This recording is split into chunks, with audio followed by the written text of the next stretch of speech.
Hey guys, welcome back to Card Crunchers podcast with myself, Poker King, and Poker Mike as always. No guests today, just us two. So the first topic we're going to talk about is the most recent set release, which is Lorcana, which is a TCG that people have been hyping up now for over 12 months. The release has come out, and boxes are close to $400 in America and pretty much sold out. So is Lorcana something you'll be picking up? Probably not, if I'm honest. Just because of like how expensive I've seen it become. I'm happy if it was retail. I'd happily get a box just to open for fun, or maybe on the channel, just something different, right? Something different to try out. But just because of how it's been, I can't be bothered. if I put it frankly, I just can't. Yeah, I just can't be bothered with paying way over retail. Like, even just the effort of being like, oh, it's out of stock everywhere, where can I get it? And like, I'm not interested enough in it to go through all of those like hurdles. Like, if it's there, it's there. If it's not, it's not. And that's fine. Obviously I've seen a lot of people open it, seen a lot of the cards. I think they don't have texture on their cards, do they? No, they have. They only fairly recently, within the last couple of weeks, announced the Enchanted rarity, which for a lot of people they were thinking there was no high rarity and no chase, but there is Enchanted rarity. But I don't think they're textured from what Yeah. I've seen. So it's pretty basic first release, honestly. I think the cards look good. I've got some packs to pick up because I forgot that I pre-ordered them with game. But so I've got to pick those up, and yeah, the card looks good. I think, as you said, because they're above retail. I mean, at the moment they're about 175 to 180 pound a box in the UK. There seems to be a fair few on eBay, but my worry is because there's no seal to the boxes. They are sealed, but there's no wrapping on them, Yeah. and it's got that rip strip that the Japanese boxes have. The packs can be taken from out the side of the box and Yeah. replaced. So if people are chasing the Enchanted Rarity, they're going to weigh the packs. They're going to take the heaviest packs most likely out, put all the light packs in, reseal it, and then sell it. Yeah. And that's why the case premium on this card game is already high. I think cases are around 950 to £1,000, Yeah. whereas boxes are about 180. So Yeah. there's that clear difference that people are valuing a sealed case versus just individual boxes. Yeah, I think that says a lot. And I know it happens in Weiss as well at times where loose boxes will be cheaper because they're probably dead, and the case can stay fairly high at times because of that guaranteed. Like, there's definitely hits in there somewhere. Um, yeah, it's interesting. For me, I love cards with texture on. So already, like when I heard that, it's kind of like, oh yeah, I'm really not that bothered about picking it up at all. Did you manage to get yours at retail when you pre-ordered? Yeah, Yeah. I just pre-ordered. I want to say 6 packs. Oh, Um, okay. I didn't get that many. I just wanted a taste of it. Honestly, I was considering getting stuff. Honestly, if I ever get any boxes, it'll be purely for like streams, like whatnot streams, because I have Yeah. a lot of people asking me if I'm going to have Lorcana on Oh, there, okay. and I said probably not at the moment. I mean, the 6 packs, honestly, that I got, I'm not even going to open all myself. Like, I'm going to take them on holiday with my family because they're all into Disney, so we're just going to open them. Oh, nice. It'll Yeah. be quite nice to see. But I think, yeah, I mean, it's a tough one because there's just so much drama surrounding the card game's release. Obviously, they were potentially being sued at one point by Upper Deck, Yeah. and then now you've got some issues with the fact that the restock that was supposed to be in September is now delayed to October, and then the next restock after that is going to be next year, Yeah. early next year. So we're going to have gaps. They did say that they wanted to print it to oblivion, basically, and mean that anyone could pick it up. But I I can't imagine that they didn't know the demand that was going to be for this Oh, game. And I think, yeah. yeah, it's a conversation I've had with a few people already that said, like yourself, they're probably not gonna get involved in it. And their feelings were that Ravensburger and Disney knew what they were doing with this game, and they purposely made it hard to get to create this like fake scarcity, like inorganic demand really. The game was going to be the game. They could print 10 times what the most recent Pokemon set would out, and they'd sell it out because it's just such a massive release. I mean, my local card store is doing events. I know loads of card stores across the country and across the world that are already started. They picked it up more than they picked up any other card game that's come out in the last couple of years. Yeah, so I mean, that just indicates to me it's going to be prices are going to go up while while stock is scarce and the reprint is pushed back a month, and then the next one's not until the following year. That just all I can speculate on that is it's just going to go up like as it has done already. It will stay up there for quite some time. Maybe some of the hype will die down over the months or so, who knows. And then eventually, if they do print it into oblivion, straight back down. Like that's the vibe I'm getting from what you've just said. That does depend on them doing that and actually printing it to that point, right? They could say they're going to print it to oblivion, but not necessarily do that. They could just do 2 small reprints. I mean, we've seen it with many TCGs, right? When they do a reprint and it's tiny and it's like it literally doesn't do anything because it's just so small. So I guess we will see what happens with that. They also had the fake the Mocky card. I don't know if you saw that. So the fake Mickey card that actually has been authenticated and has been graded by PSA, right? Yeah, which is they've actually graded it, and BGS as well. Yeah, CGC are the only top 3 one that haven't. Yeah, that's an interesting one actually, and it kind of now PSA aren't grading it because of that, and I think news like that is going to be enough for some people to kind of hesitate. I think the promo is, I want to say 3.5 grand. I think in a PSA 10. Yeah. It's quite expensive card. I know some people watching this actually that do own a copy because I remember them mentioning it to me at some point, and I think look, it would have been a really good time. I understand people that if they want to hold the promo like long term, like because it's Disney, right? It's if this game does really well, it's going to be one of the first promos. It's and it's Mickey as well, but it probably would have been a fairly good flip if it sold it just prior to Lorcana's release, like before PSA were grading it.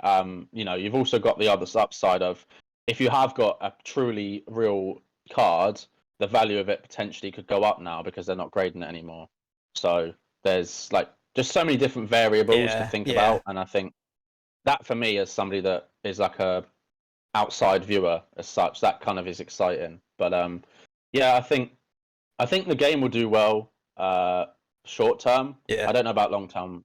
We don't know enough, and nobody knows enough to be able to make an educated guess as such. But the other thing with it as well is MJ Holdings that stock Walmart for a lot of their TCG products. They've actually supposedly pulled the product now and are going to be selling it themselves, which is obviously very dodgy to even touch on the subject, honestly. What makes it dodgy from your perspective? Like what? Yeah. I think it's something that I did think about could potentially happen, and I've seen moments of it happen with other card games. There was something kind of similar with Monarch Flesh and Blood set that came out a few years ago. But I do think with the growing, the way that TCGs are growing right now, obviously distributors and companies like MJ Holdings, they're using stores. Obviously, they sell to stores, so it goes from the factory to the distributor, and they distribute it out evenly or whatever. But I think there's gonna be times, and I guess we could probably see it with this Lorcana, where there's gonna be moments where they're gonna go, do you know what? Why don't we just sell it ourselves? I think it's obviously not the right process, right? If you're promising stores stock and then you're going, do you know what? Now we're going to sell it ourselves. Actually, I think it's a bit of an. Akora actually did it, right? Didn't they? When Akora started selling it on their own website, and that's why a lot of stores were like, do you know what? I don't want to get involved in that. Yeah, I think it's you're right. The problem probably comes from doing one thing and then changing your mind and switching it up. But do you think there would be an issue if they done that from the start? Do you think the issue is that they've changed halfway through and decided to pull stock off of Yeah, I stores? think because they've seen the demand of it, right? I can't remember what retail is, but it's definitely not $380. Yeah. I think, I mean, the job as a distributor and like holdings company like that, right, is they're holding the product for stores to give to them. That's their job. So Yeah. it's kind of when they decide to go, do you know what? We're just going to sell it ourselves. I think if I mean the Disney store themselves sell the Lorcana stuff. I think if you go into the Disney stores, you can buy some packs or whatever. There's not a problem with companies selling their own product themselves. That's something that's become a lot more popular. Obviously, Pokemon Center's online as well. You've had the Yeah. Pokemon Centers in Japan for years, and it's never really been an issue because it's just another outlet to get Yeah. it. And generally, actually, they're more expensive than a lot of places because people know if they want to buy it from the source, it's going to cost more, but they Yeah. know it's truly 100% trusted, right? So I think, yeah, it's a bit of a strange one, honestly. I'm not 100% sure how. When my first knee-jerk reaction to it was, that's completely wrong. But if they'd said, I don't know, from the start, maybe it would have been a bit different. But Yeah. Yeah. so the fact that they're doing this to Walmart, one of the biggest companies in the world, and one of the biggest stockists for TCGs, is it's alarming. It'll be interesting to see what happens going forward if it was just a one-off. Yeah.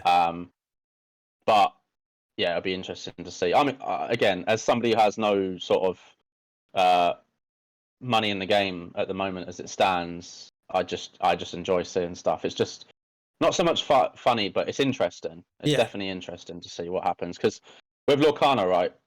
If any TCG that was going to release in the last 5 years would change anything about the TCG landscape in terms of just the model of TCGs, right? Lorcana is the only one that has a chance of doing that, which can be good or bad for the way that it is right now because there's things that are good and bad about how TCGs, not just in terms of being made, but distributed Yeah. and stuff like that. So it's good. I think, Lorcana will probably do really well short term. As you said, the demand will keep going up probably until more stock comes available.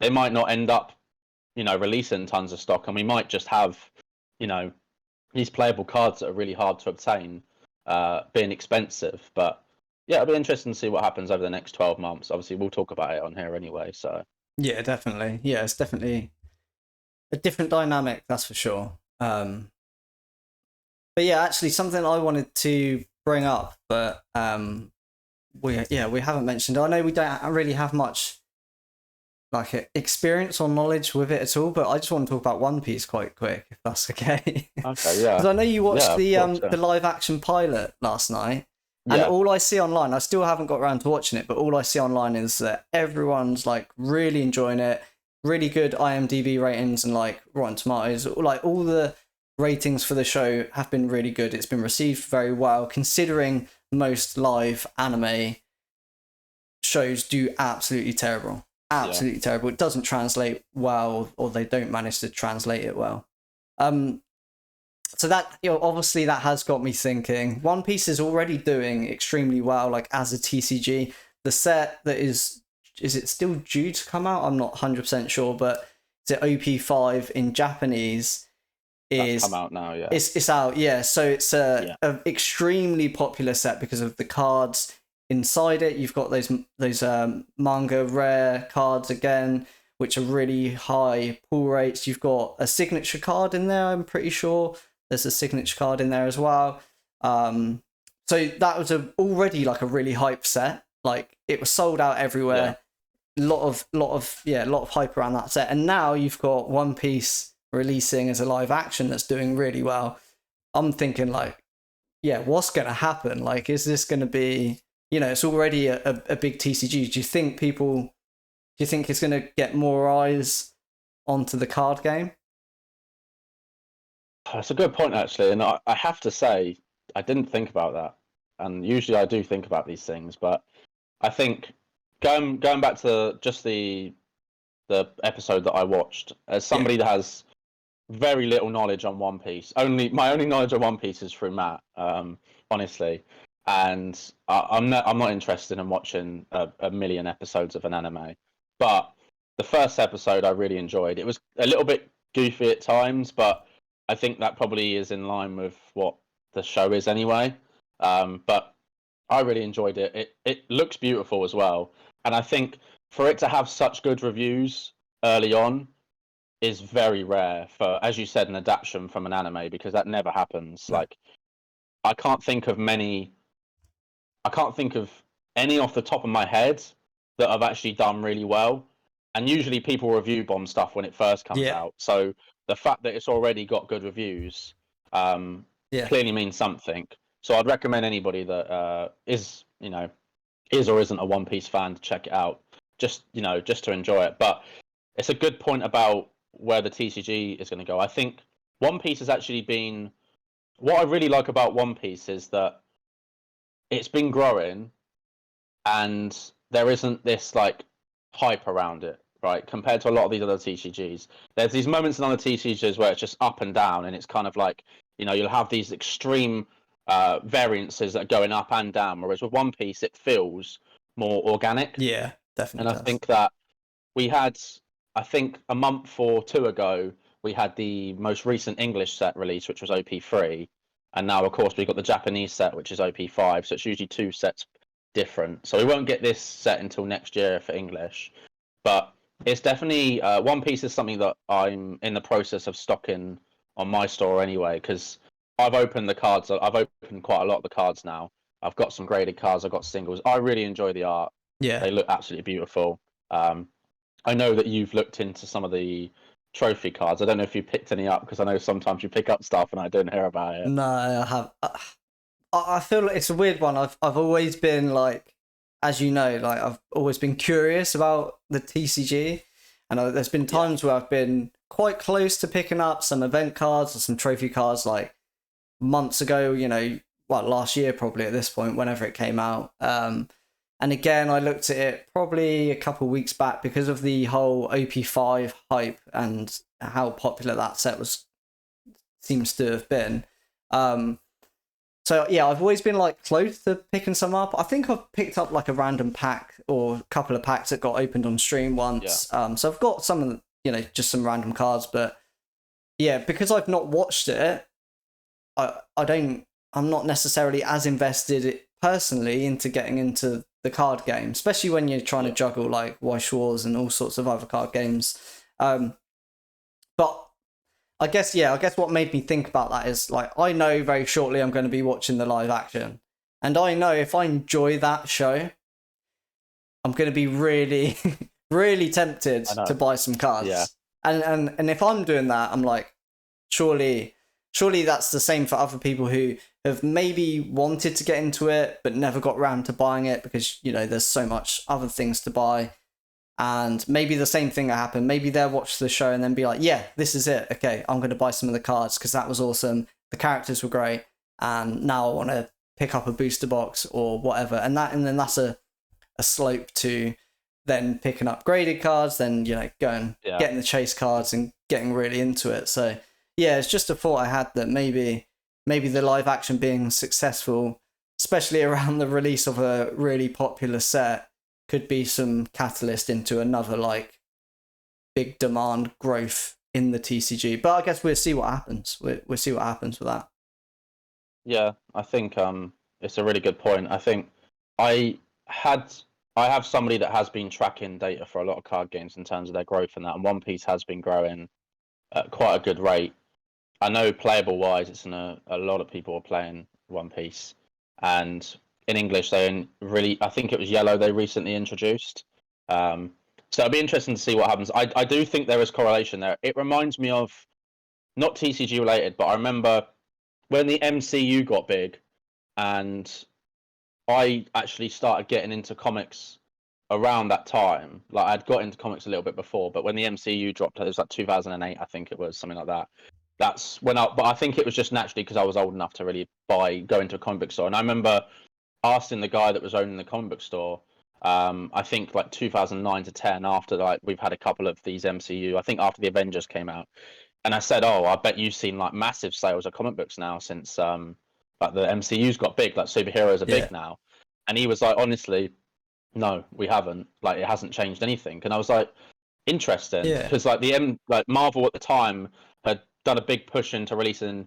They did they changed everything, and they went into doing like they did an Iron Man series. They did obviously Captain America. They started rebooted all the series in line with the MCU and that, and they brought like some of the characters like Iron Man wasn't particularly popular before the MCU got in, and he was like, yeah, it hasn't changed. And I always found that interesting. I think I must have been about 13 or 14 thinking, Yeah. but that makes no sense. Yeah. This many people are into superheroes right now.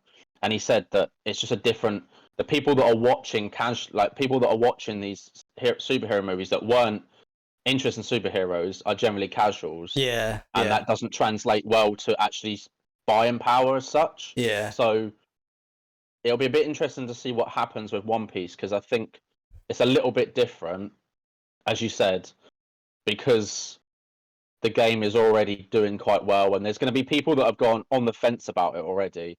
I've seen it with other card games where I've got a lot of people that DM me about Flesh and Blood, and they haven't purchased anything yet, and then over time, they're warming a little bit to it, and something might happen in another card game, and they go, do you know what? Right, that's it, and the pin drops, and it could be this moment, honestly, for One Piece. So it'll be interesting to see, and in a couple of weeks' time when we revisit this, Mike might have dropped 10 grand into One Piece trophies. Do you know what? I feel like if I had the money, I would have done it. The 2 times I've already considered it. Yeah. But I just don't. At the moment, I don't have the money to do that. Yeah, that makes sense. I think, yeah, it's one of those things. There's some really expensive cards in One Piece, but I mean, I would recommend anyone just getting a box, honestly, of any of the sets. I think a lot of I know Romance Dawn in the second set got reprints recently, so they're quite, whether it's Japanese or English. I had a lot of fun opening all the One Piece I have, kind of like Digimon as such. Like I really enjoy opening Digimon as well. I think One Piece cards look good. But it'd be interesting to see what happens. It's a card game that has a good real push really to be a mainstay in the top 5 TCGs. Yeah, definitely. It's definitely like you said. It's been organic. The growth of it has just been really organic. That doesn't seem to be. It's not as heavily focused in investing from what I can tell. Obviously, I'm not in it, but there's going to be aspects of that involved. But it just seems like very genuine. Like the people that are buying it and collecting it, it all just seems like very genuine interest, which is obviously great for a TCG. Yeah. So another thing I've noticed recently, and I know you've noticed this at events, is that it seems that like single cards, like raw cards, especially in Pokemon, I've noticed is that they're doing quite well compared to graded cards. So London Card Show is a good example of this. We spoke to a lot of people that were selling. I mean, we were selling there as well, and it seems like a lot of people were saying that raw cards would, in satin binders were selling really well. Graded cards, not so much. Same seems to be the case a little bit on Whatnot, the streaming platform. You do a raw singles stream and they seem to do really well. People can just bid on them. I think the format of like a Whatnot stream works really in favor of like doing singles though, because you can show that card on video. When you're buying like on eBay or something, you've just got one image and it's the image that the sellers put up, which can either hide damage or show it, depending on how transparent they're trying to be. But with Whatnot, obviously you've got fairly high quality video. You can show the card at all angles. It's very transparent for the singles, so potentially that might help why they do so well on there. But I feel like in general, the general consensus is that singles are selling better than graded cards. And do you think graded cards are a bit oversaturated at the moment? Why do you think that seems to be the case? It's a good point. Graded cards, I think I definitely said this for a while, and I think a lot of people said the same thing, that we were going to get to a point where PSA subs are, 15 quid a card now. Yeah. It's relatively quick turnover rates. I think it's about 2 to 3 months now for bulk. which is the lowest tier they do. And although, aside for the fact that there's, issues going on right now, PSA graded, I think, 1.3 million cards in August, which is a lot of cards. So if they're grading single-handedly 1.3 million cards, so say on average over 1 million a month, that's 12 million a year. That's 12 million cards that are going into collections and going into the hands of people that most likely are going to sell it. A lot of people rely on the same process that I've done myself. Really, is you grade cards, you grade some cards for your actual own collection, and then you have a cards in there that you can flip, and then that pays for the sub, right? And I think that does work generally for a lot of people, but right now we're in a position of saturated. Grading's never been more accessible than it is right now. There's so many different middlemen. It's literally easy. Like, no one should have any issues with grading cards now. And that's why a lot of people are trying to pick up raws to grade. My DMs are filled with people trying to buy raw cards off me. Like, Yeah. the other day I posted that photo of, I found another box of singles. Maybe 40, 50 DMs of people going, anything worthy grading, or what have we got in there? Because I'm looking at, I need some cards for my next sub. And I always generally sold a lot of raws over the years to people that were grading, mostly to friends. I knew they were going to get a 9 or a 10. Most of the time they got 10s. Sometimes they'd keep the cards to their collection, sometimes they send them on. But for me, it was just about, getting rid of some singles that, I couldn't be asked to hold, and I didn't want to grade myself. And I still do that. I think I don't just keep all my raws back and only grade them myself, because it's just not feasible. I have too many for that. I think, the fact that people can now grade them themselves so easily means that people are picking up raws to flip. They're looking at raws so they're more likely going to buy a card at raw than they're going to be graded, right? Yeah. Because they think, well, if I buy this and get a 10 and spend 25, 30 quid on it, why would I want to spend £200 on it graded? Because no one's desperate anymore for graded cards. Like, no one's going, oh, I need this right now. I remember during the hype of 2020, Japanese Neo PSA 9s were going for like upwards of like 75, 80 quid. Now they're like 20 quid each. Yeah. Primes were they had their hype. They had a hype even before that, where the English primes are really hard to find, and now they're saturated. So the graded market is absolutely saturated, unless it's like really low pop stuff that's hard to find.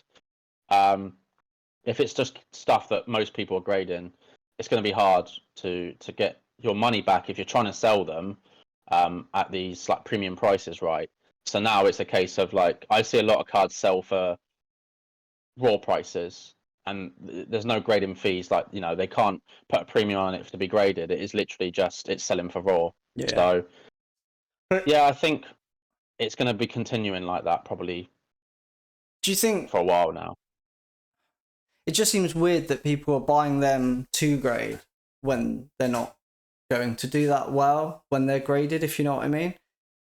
Maybe there's just a delay in people realizing that, and then once they do realize, that's potentially when it has a shift and the dynamic changes again.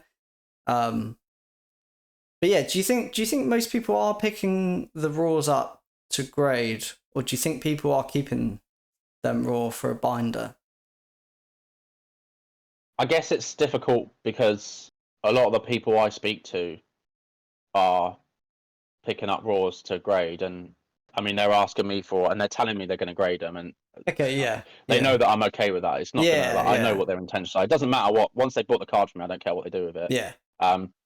People, I think, going back and trying to buy cards for their binders. They're trying to complete sets. I think there are a lot of people who are still buying raws to keep raw, but it was always going to happen, right? With grading getting so popular, and it was going to get to a point where it was going to get saturated. And PSA are just churning out cards right now. Obviously, BGS, I think they're up 25%, and I think CGC is up 17% in terms of like grading on versus last month. So every grading company in August graded more than they did in July and June. So it's going to be it's saturated. Honestly, I think it'll be something will have to happen for it to change. Yeah. But I think this is it now. Graded cards are common, unless of course they're these low pops. These collections are still being found right with raws with these singles, and it's going to happen for a while. There is a delay, as you said. I think there's some people that can do better. Like if their whole business is on selling graded cards, some of them do really well because they'll get a raw in, they'll grade it, and they already know the buyer before they've even graded it, and they might go, "Oh, by the way, I've just got this card in. It's come. It's at PSA right now. It's going to be looking to come back at 10. I'll let you know." And they'll be like, "Yeah, sure." And I've done that with a couple of cards myself already. I've got potential buyers for already like a few cards in my PSA sub that's there. So yeah, it'll be interesting to see what do you see it changing over the next 12 months? Yeah, I think so. I feel like it is already slowly changing. I feel like there's some people that are picking up cards for binders.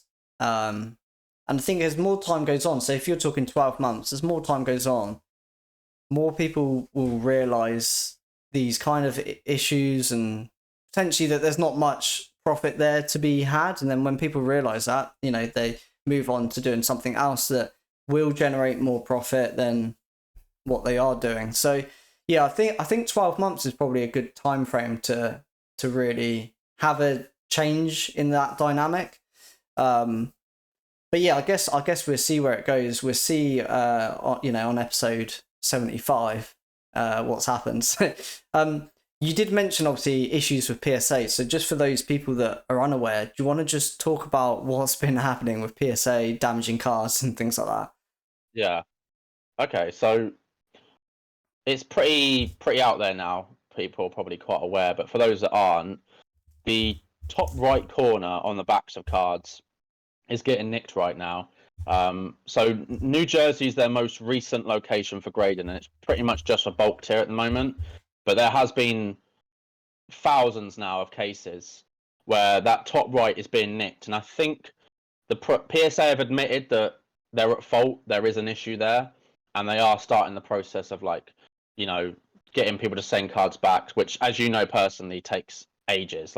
It's going to take for just they were having cards come back when they didn't announce that there was an issue, but now they've announced that okay, we're at fault. They haven't publicly announced it themselves. They've told the middlemen and the people that are grading. So there's going to be a delay on this. 12 to 18 months is probably what I think. And when that happens, from what I've heard, they'll do the compensation based on the value difference between. So say it was a PSA 10, you've got proof that it was mint, and they nicked it and it went down to a 9. They'll comp the difference. But as I've seen in circumstances, if you've graded a card that's pop 12 and there hasn't been a sale since 2019, the market's changed. You know what I mean? Yeah. There's going to be. It's all right if you've graded a modern card that a Moonbryon, for instance, and you can tell the difference. There's multiple sales all the time, but there is an issue with that. I think it's part of their a lot of people speculated that they're using AI to grade now or pre-grade. They've got it in their process. They're trying to see it, and the top right is just getting nicked every time on a lot of cards the way it's been aligned. Obviously, I can't see their process, but it makes sense because it's happening before they're graded because the grade reflects the card. So it's happening before the cards are being graded. We can see this, and I had 2 cards in my most recent sub that there was a set of 8 cards, and they should have all got 10s, and all the rest of them got 10s, but these 2 cards got nicked in the same corner. It's annoying. I'm not going to send my cards back because I don't want to wait 18 months. Yeah. I'll just send them as PSA 9s. But for some people that have, I know a couple of people that have had submissions of 1,000 cards where 250 of them were damaged. That's a different and that's going to be a big payout and the more people talk about it, right, the more people that share it. I think the initial post I saw why one collector, it had 15,500 shares. So it's going to get out there. This is the issue with grading so many cards, right, and trying to rush the process. And the other side of that as well which is another question I have, do you think we'll start to see a drop in the amount of cards being graded? Not just because of the damage that's happening, but in terms of if graded cards lose their demand and more people want to pick up raws, do you think the amount of people that are grading just to sell will now people will go, do you know what? I'll just sell it raw, or I'll just keep the card. Definitely, but I think trying to track that information is going to be hard because you've just got so many different TCGs. You've got sport. You know, what they grade is so just ranges so much, right? So even if it was like just isolated to Pokemon, I mean, I know you can kind of still track that, can't you? Like how many Pokemon cards have been graded. So maybe we could get some information about that. But me personally, like I think it does. Like I know for me, I've already, I sent off a sub, but having heard this information, I would much rather wait 3-6 months and then send it when these problems are resolved and there's no chance that my cards are going to get damaged. Or I think there was another instance where potentially they were just cards in general were coming back at lower grades than expected as well, almost as if they were grading harsher.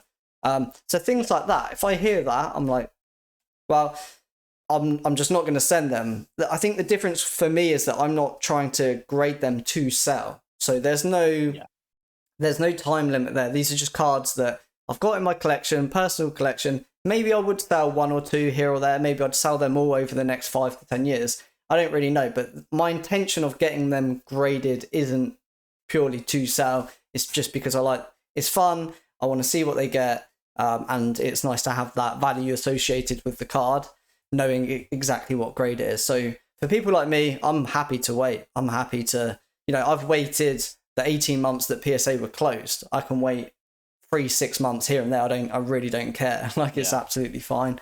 But yeah, perhaps people that do it as a business, it's really interesting. I don't know. Maybe they would just resort to selling them as raw singles. Maybe that could go down better for them. But again, that kind of relies on people buying them raw and then maybe buying them raw to grade. I don't know. It's a weird dynamic, isn't it? There's a lot to it. Yeah. It's hard to gauge. I think I had my second PSA community sub ready that I was going to send, and I haven't sent it yet, and I've told Collectible Power that I don't intend to send it yet until I know that this isn't going to continue, because there's one thing, cards being damaged, and there's another obviously thing, as you said, about cards being undergraded. I didn't find any of my cards were undergraded. There's a couple of cards I need to look more into detail, but I'm sure that there is something that I've missed myself. But for the most part, like I was pretty happy with my sub. But yeah, it's a hard one. I'm in that middle ground of I'm grading half of my sub to keep for myself and half to sell. But I can do without not grading to sell. Yeah. So you won't. Yeah. So I just won't. It's just as simple as that. I haven't submitted to BGS since the last sub I sent out was February to BGS. And obviously I had that back, and I said I wasn't going to send back to Beckett again for a while. I've got maybe 100 cards that I want to send to Beckett. That's like Magic the Gathering, One Piece, Flesh and Blood. That I know will look better than in a BGS slab versus PSA, but I just haven't graded them. The cards aren't going anywhere until I'm happy with the service. Then I'll just wait. Yeah, and I don't know if you're aware, but BGS have recently also kind of been flagged up as grading harsher, lower rates of black labels. So again, I'm in the same boat. I've got a pile of cards that were meant for BGS and they're just sat waiting, and I'm not going to send them in until things improve or go back to how they were, because why would I risk sending a card that's quite likely to get a lower grade than it would have a month or two ago? Like it just doesn't, if it returns to that, then I'll send it in. So yeah, it's very weird that like both of these, top tier grading services are having issues at the same time. And yeah, for me, that's just a case of, it's fine, I won't grade. I'll wait till it all blows over. There's, problems are solved, things are sorted out, and then I can send them in. But yeah, it's definitely different if you're running a business that is based on that model. So, it's easy to say, well, because how I react to it, because of, like your case, because your sub came back with, grades that were fine, bar the two that got that corner damage. It's easy to just, take your situation and think that's how it is for everyone. So you've always got to bear that in mind, that you've got like a personal bias to how you react to it and what you do. Just because I'm not sending my sub in doesn't mean those people who sub like thousands and thousands of cards are going to stop sending their cards in. They probably won't. No. But yeah, it's definitely interesting to discuss and see what's going to happen in that space, because it's kind of crazy that all these things are kicking off at the same time. Yeah, there's a lot, and I think there's a certain someone that I will get on the podcast actually that does fit that category that we just talked about. Yeah. But another thing as well is CGC. They obviously changed their label, and there was a massive uphill about that. But actually, since that's happened, a lot of people prefer them, and I've been seeing a lot of submissions come back from CGC with a lot of like bigger accounts that I follow, and their slabs they are the most crystal clear slabs I've seen out of any. And I've been looking at CGC, and I wouldn't say tempted, but I've been curious to have some cards in the new slab, because they do look really nice compared to the BGS and PSA right now. Have you ever been tempted by CGC? I'm literally the opposite opinion, so this is a good one for us to talk really? about. Every time.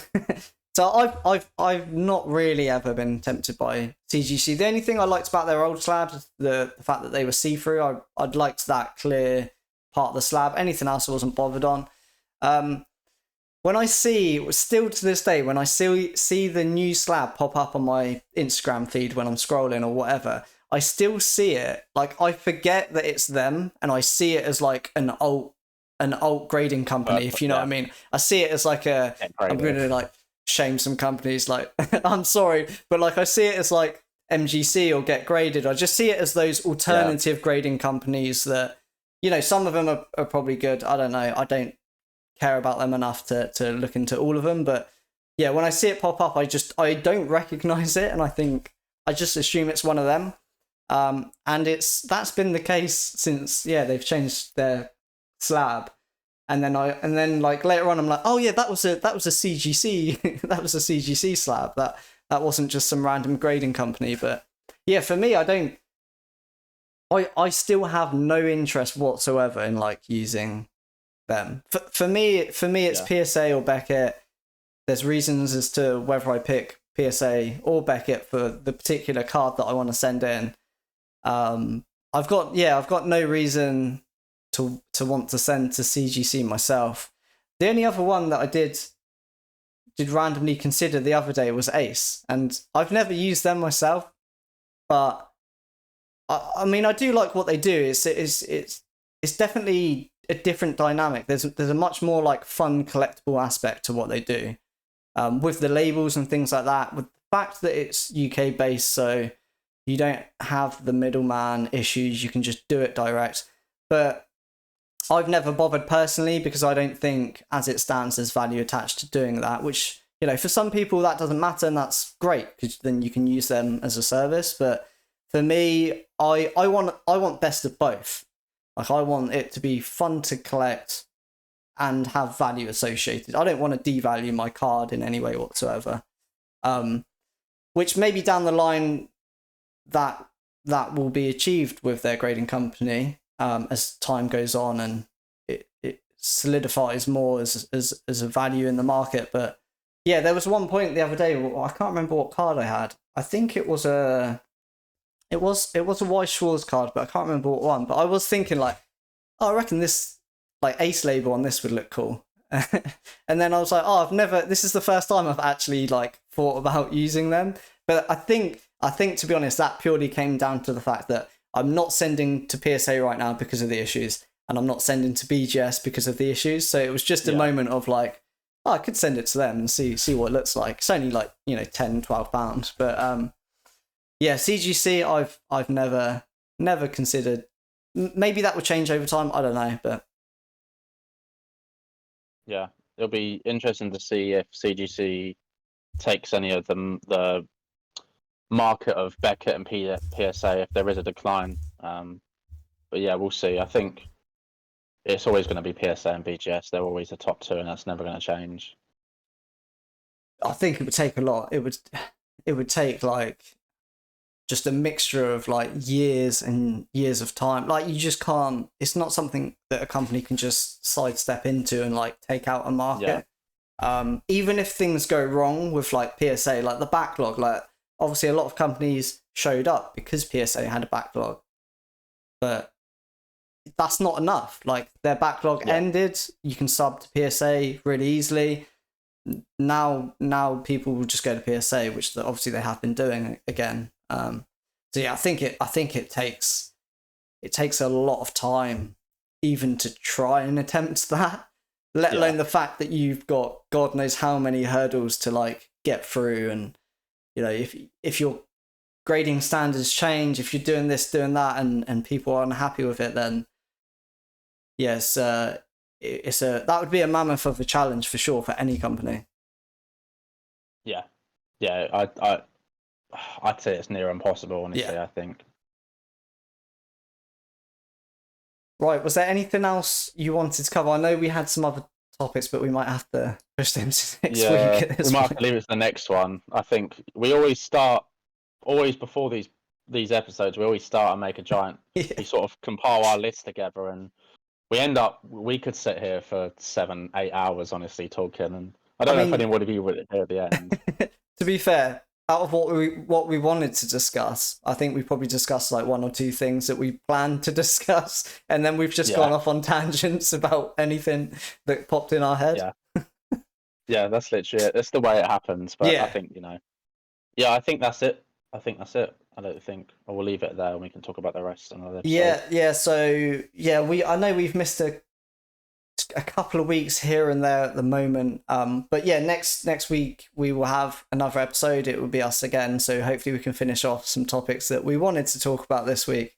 But yeah, as always, if you got to this point, please like, subscribe, or follow depending on where you're watching, where you're listening, and yeah, we'll see you in the next episode. Bye.